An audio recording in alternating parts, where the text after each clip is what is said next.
గోదారమ్మ ఉగ్రరూపం దాల్చింది. ఎగువ నుంచి వస్తున్న వరద నీటితో ఉప్పొంగి ప్రవహిస్తోంది. ధవళేశ్వరం వద్ద శుక్రవారం మొదటి ప్రమాద హెచ్చరిక జారీ చేసిన అధికారులు తాజాగా రెండో ప్రమాద హెచ్చరిక జారీ చేశారు. ధవళేశ్వరం వద్ద ఈ ఉదయానికి నీటి మట్టం మరింత పెరిగి 14.6 అడుగులకు చేరుకోవడంతో అధికారులు గేట్లు ఎత్తివేసి దిగువకు నీటిని వదులుతున్నారు.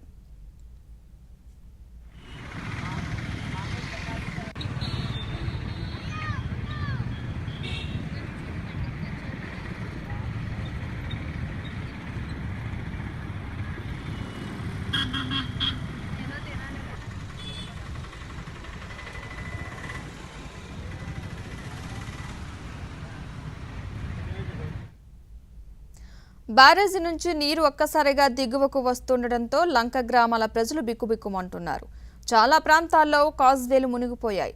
లంక గ్రామాలకు బాహ్య ప్రపంచంతో సంబంధాలు తెగిపోయాయి. దీంతో ప్రయాణాలకు నాటు పడవలను ఉపయోగిస్తున్నారు.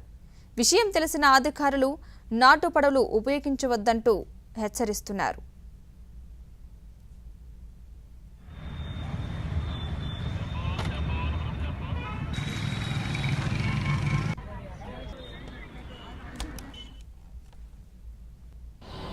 గోదావరి ఉధృతంగా ప్రవహించడంతో దాదాపుగా వశిష్ఠ గోదావరి కుడివైపున ఉన్నటువంటి అన్ని గ్రామాల్లో కూడా రెడ్ అలర్ట్ ప్రకటించినటువంటి పరిస్థితి. ఏదైతే గోదావరి వరద రేవులు అయితేనే రేవుల వద్ద ప్రమాద హెచ్చరికల బోర్డులు ఏర్పాటు చేసి పోలీస్ పికెట్లను ఏర్పాటు చేశారు. అదేవిధంగా పోలవరం ప్రాజెక్టు దిగువన దాదాపుగా నిర్మాణాలన్నీ కూడా నిలిపివేసినటువంటి పరిస్థితి. మరోవైపు పోలవరం మండలంలో ఏదైతే 18 గిరిజన గ్రామాలు ఉన్నాయో ఆ గిరిజన గ్రామాలకు రాకపోకలు నిలిచిపోయినటువంటి పరిస్థితి. కాజ్వేలు ఎందుకు గోదావరి నీరు వరద నీరు చేరుకోవడంతో గిరిజనులకు నిత్యావసర వస్తువులు కూడా అందనటువంటి పరిస్థితి.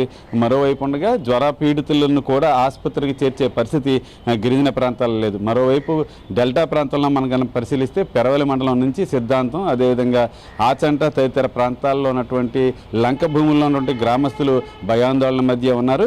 వారందరికీ కూడా నిత్యావసర వస్తువులు పంపించాల్సినటువంటి పరిస్థితి. ప్రస్తుతం గోదావరి ఉధృతంగా కొనసాగుతున్నటువంటి పరిస్థితి. గోదావరికి కుడివైపు అదేవిధంగా ఎడమవైపు ఉన్నటువంటి ప్రధాన కాలువల ద్వారా దాదాపుగా 20,000 క్యూసెక్ల నీటిని మాత్రం విడుదల చేసినటువంటి పరిస్థితి. మరోవైపు పట్టిసీమకు మాత్రం 5,000 క్యూసెక్ల నీటిని విడుదల చేస్తూ మరోవైపు లక్షలాది క్యూసెక్ల నీటిని సముద్రంలోకి విడుదల చేసినటువంటి పరిస్థితి. మొత్తం మీద ధవళేశ్వరం బ్యారేజ్ వద్ద ప్రస్తుతం ప్రమాద హెచ్చరికలు కొనసాగుతున్నాయని మాత్రం అధికారులు ప్రజలకు చెప్తున్నటువంటి మాటగా మనకు తెలుస్తుంది. కెమెరా పర్సన్ ఆర్కేతో మురళి, స్టూడియో పశ్చిమ గోదావరి.